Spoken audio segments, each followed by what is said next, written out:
зээл ба бэлчээрийн удирдлагын хөгжил төслийн хүрээнд ар хангай болгон говь алтай Хинти Хөвсгөл аймагуудын эмэгтэйчүүд хамгаалсан харилцан тосцож хамтдаа хөгждөг уулзалт хилцүүлэг 2015 оны 6 дугаар сарын 25-наас 27 оны өдрүүдэд Хөвсгөл аймгийн хатгал тосгон зохион байгуулагдаж байна.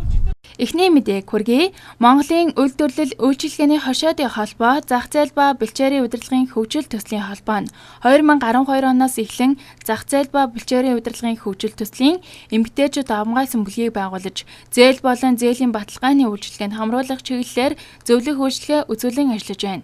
Төслийн хүрээнд сонгогдсон 5 аймгийн 50 суманд эмэгтэйчүүд хамгаалсан 476 бүлийг байгуулж, бүлгийн гишүүдийн 77.5% нь эмэгтэйчүүд байна.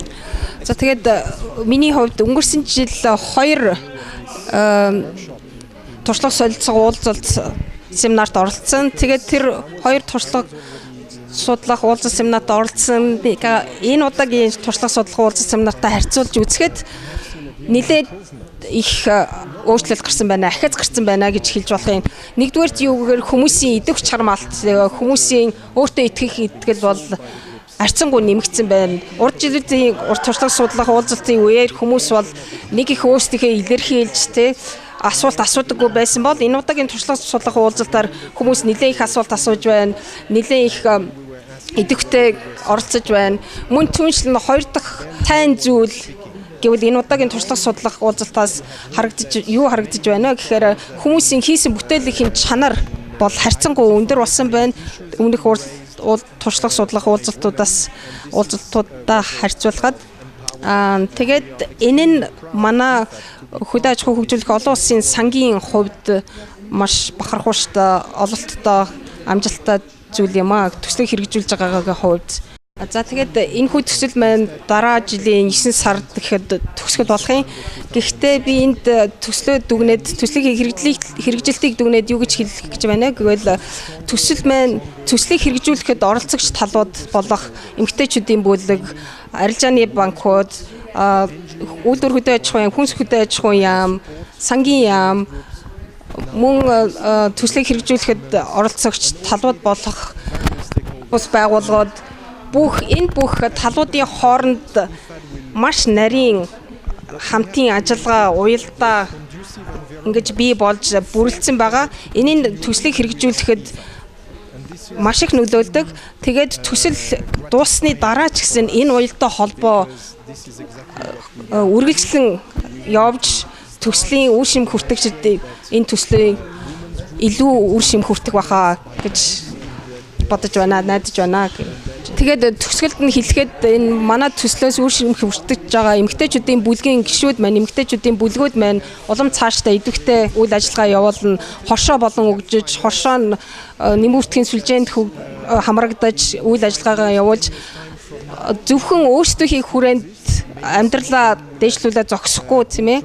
Орон нутгийнхаа хүрээнд, орон нутгийнхаа хөгжилд нэмэр хандив оруулж, улс орныхаа хөгжилд нэмэр хандив оруулж явах байхаа гэж би итгэж найдаж байна. Өмнөх оны 2014 онд Булган аймгийн Хилгэн тосгон, Ар хангай аймгийн Цэнхэр сумдад харилцан тусалж хамтдаа хөгжиж, туршлага солилцох уулзалт, сургалт хэлэлцүүлгийг зохион байгуулж, 5 аймгийн 180 гаруй бүлгийн гишүүд эдвэг санаачлахтай оролцож, бүлгүүд хоорондоо танилцуулга мэдээлэл хийж, бүтээгдэхүүний үзэсгэлэн гаргаж, харилцан туршлага солилцсон юм а. Мөн энэ онд эмэгтэйчүүд хамгаалсан бүлгүүдийг харилцан тусалж, хамтдаа хөгжиж, туршлага солилцох уулзалт хэлэлцүүлгийг Хөвсгөл аймгийн хатгал тосгонд 2015-ны 6 дугаар сарын 25-наас 27-ны хооронд зохион байгуулан ажиллалаа. Уулзалт хэлэлцүүлэгт Ар хангай болгон говь алтай Хөвсгөл Хинти аймгийн бүлгүүдийн гишүүд, сумын идэвхжүүлэгч, удирдлагууд оролцсон юм а. Төсөл хэрэгжүүлэгч иргэд маань бол энд хуранчуулж, ярилцлага хийж, бие биенээсээ туршлага солилцож, хин нэгнийхээ одоо сайнаас нь суралцаж, бас хаа нэгэн газар дутагдaltaй байгаа зүйлийг бол бид нар ингэж одоо ярилцаж, харилцаж ингэж байгаа нь бол үнэхээр бидэнд бас ач холбогдолтой байна. За миний хувьд бол Булган аймгийн Шишиг өндөр сумын Туяарл бүлгийн одоо ахлагч байгаа. За манай бүлэг бол нийтдээ нэг 10 гишүүнтэй. За бүлэг бол 7-оос 8 төрлийн үйл ажиллагаа явуулж байна. Өөрийн гэсэн зарим маань бол ашин шин байртай болсон. Ийм бол одоо сайн талтай байгаа. Бид нар цаашдаа энэ төсөл хэрэгжүүлээд төслийн эцэстүүл юу болж үлдэх вэ гэхээр манай бүлэг бол хоршоо болох одоо ийм зорилготой. Хоёрдугаар юм гэвэл манай бүлэг сумдаа бол жижиг одоо цагаан эдэ боловсруулах, сүүний үйлдвэр оруулах гэсэн ийм одоо зорилготой ажиллаж байгаа. За энэ төсөл бол үнэхээр яг жинхэнэ Монголын хөрсөн дээр буугаад ирэхээр бол маш их амжилттай төсөл болж байгаа. Өөрөөр хэлбэл суманд одоо нийт ард түмний амьдралд бол одоо бас нэг доод бүлэгт байгаа хүмүүсүүд маань өөрсдөө нэгд хөгжүүлэх, хамт олонтой болох, өөрийн гэсэн ажлын байртай болох гэсэн чухал ач холбогдолтой төсөл байгаамаа. Ингээд төсөл хэрэгжүүлж байгаа хамт олондоо баярлалаа. Төслийн хамгийн гол ач холбогдол нь бол бүлгийг одоо чадваржуулах, эдийн засгийн тал дээр чадваржуулах, дундын сан нэмэгдүүлэх ийм тал дээр бол маш анхаарч одоо зээлийн эрсдлийн сан батлан даалт гаргаж ингэж ажилладаг нь бол давуу талтай. За бид нар бол энэ үйл ажиллагаанд одоо манай сумд бол энэ үйл ажиллагаанд нэгдэж ажилладаг 11 бүлэг зохион байгуулагдсан. За 11 бүлгийн үйл ажиллагаа бол 2 дахь жилдээ ороод одоо ингэж жигдрээд явж байгаа. За энэ 11 бүлэгт 94 эмэгтэйчүүдийг хамруулж ингэж ажиллаж байгаа. За манай бүлгүүдэд одоо тулгамдж байгаа гол асуудал бол бүлгийн одоо бичиг баримтыг боловсруулах. За үүний хоёр дахь бас гол тулгамдсан одоо асуудал нь бол нийтийн одоо тийм ажлын байр бол маш асуудалтай байдаг. За бүлгүүд бол одоо нэгдсэн ажлын байртай байх нь бол чухал гэдэг нь одоо ажиллах явцын донд харагдаж байгаа. За одоо нийт одоо тэр төслийн одоо удирдах багийн зүгээс бас анхаарах одоо бид нартай хамтарч ажиллах нэг зүйл ажиглагдаж байгаа. За энэ бол одоо бүлгийн одоо эдийн засгийн чадварыг нэмэгдүүлэхээс гадна бүлгийн гишүүдийг одоо нийгэмшүүлэх, хөгжүүлэх, хандлагыг өөрчлөх тал дээр бол илүү цаашдаа анхаарал хандуулах нь зүйтэй юм болов уу гэж бодож явдаг. Манайд маш зүйтэй зөв үйл ажиллагаа болж байна. 5 аймгийн 130-аад хүн оролцож байгаа. Тэгээд бүлгүүд хоорондоо одоо туршлага солилцох иймэрхүү үйл ажиллагаанд оролцож байна. Манай бүлэг нь 6 гишүүнтэй. Манай бүлгийнх нь одоо тусламж дэмжлэг их үзүүлдэг. Одоо бүжгийн хувцас хийж бэлтгэх гээл одоо олон төрлийн үйл ажиллагаа, тийм хандийн үйл ажиллагааг маш их зохион байгуулдаг. Бүлгийн бизнесийн үйл ажиллагааг бэхжүүлэх, хөгжүүлэх, гишүүдийн жигд оролцоог хангах зорилгоор бүлэг үүсгэн байгуулах, бизнесийн тухай ойлголт, бизнес төлөвлөгөө боловсруулах, бүлгүүдийн зээлийн үйлчилгээнд хамруулах төсөл бичих, технологийн болон хоршоо үүсгэн байгуулах, 10 гаруй сургалтыг зохион байгуулж 2970 бүлгийн гишүүдийн оролцсны 84.9% нь эмэгтэй гишүүд байна. Авалтай аймагт энэ 2012 оноос энэ зах зээл ба бэлчээрийн удирдлагын хөгжил төсөл хэрэгжиж эхэлснээс хойш энэ төсөл хөтөлбөрт 55 бүлгийн 256 гишүүн буюу 915 ам бүл одоо энэ 436 сая төгрөгийн одоо зээл тусламж одоо аваад 50-80% батлан даалтын санд хамрагдан одоо энэ төслийг маш үр дүнтэй ингэж хэрэгжүүлж байна. Одоо бие биенээсээ бүлгүүдийн хийж байгаа үйл ажиллагаатай харилцсан туршлага солилцож тэднээс суралцах, тэдэнд сургах тийм ээ. Ийм бүхэл болцоог хангасан төслийн багийн хамт олондоо маш баярлсан талархснаа илэрхийлж байна. За би Хинтээ аймгаас 23 хүний бүрэлдэхүүнтэй ирж оролцож байна. За манай ирж байгаа одоо бүлгүүдээс маань болохоор Батнор, Баяадар, Нариулан, Галшар, Бороондор, Хэрлэн одоо сумдаас оролцож байгаа. Бүлгийн гишүүд маань бол 14 онд байгуулагдсан бүлгүүдийн ахлагч гишүүд явж байна.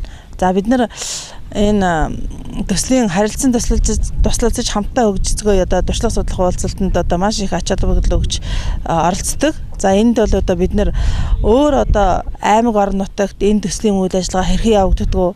Тэгээд дээрэс нь бүлгүүд одоо хэрхэн одоо хамтарч ажиллаж байна уу? Бие биендээ яаж одоо бүлэг болж ажиллаж байна уу? Бие биенийхээ одоо бүтээгдэхүүн, бараа бүтээгдэхүүн үйлчлэгийг одоо яаж дэмжиж байна вэ гэдэг талаар одоо маш их туршлага судалдаг. Энд ч гэсэн одоо манай хүмүүсийн ч гэсэн сэтгэл маш их өндөр байдаг. Тэгээ биднээсээ хувьд бол одоо Булган аймаг, Архангай, Хөвсгөл, Говьалтай энэ аймагуудын одоо бүлгүүдийн хийсэн бүтээгдэхүүний үзэсгэлэн гаргаж байна. Бид нар ч гэсэн одоо бас манай хүмүүсүүд өөрсдийнхөө уралсан бүтээгдэхүүнийг авторсан. Эндээс одоо үндэслээд харахад бол одоо ганц одоо төсөл хэрэгжиж байгаа аймагуд сум дотроо биш, зөвхөн одоо бас аймаг дотроо аймагуд хоорондоо хамтран ажиллах, хамтарч одоо бизнес эрхлэх ийм одоо давуу талын олон боломжууд нээгдэж байгаад бол одоо миний хувьд их баяртай байна. Уулз семинар энэ үзэсгэлэн худалдаа, дуршлаг солилцох энэ үрхий амжиргааг дээшлүүлэх, ард түмний амьдралыг бас дээшлүүлэх энэ төсөл хэрэгжиж байгааг хэрэгжүүлж байгааг нэгжүүдтэй их баярлалт харгалзахснаа илэрхийлье. Тий. Тэгээд энэ манай энэ голдуу одоо бид нар бол яг энэ бүлгүүд яг өөрийнхөө чиглэлийн дагуу гол хийдэг юмнуудаас бол дээж болго авчирсан байна. 2012 оны 104 бүлэг, 2013 оны 120 бүлгүүд төрийн болон капитал банкнаас зээл авч, зээлийн батлан даалтын санд хамрагдаж, нийт бүлгийн 90.1% нь дундын сантай болж, 37.6 сая төгрөгийн хуримтлал бий болгон гишүүдэд зээл олгож, эргэлтийн хөрөнгөө нэмэгдүүлэхэд ашиглаж байна. Бүлгүүдийн үйл ажиллагаа нь бэхжиж ажилласны үр дүнд 19 хоршоо үүсгэн байгуулагдаад амжилттай ажиллаж байна. Сайхан Монгол телевизийн ЭЗ мэдээллийн хөтөлбөр Хөвсгөл аймгийн Мөрөн хотоос хийсэн сурвалжлагыг үзэгч та бүхэндээ хүргэлээ. Дараагийн мэдээлэлээр эргэн уулзтлаа. Түр баяртай.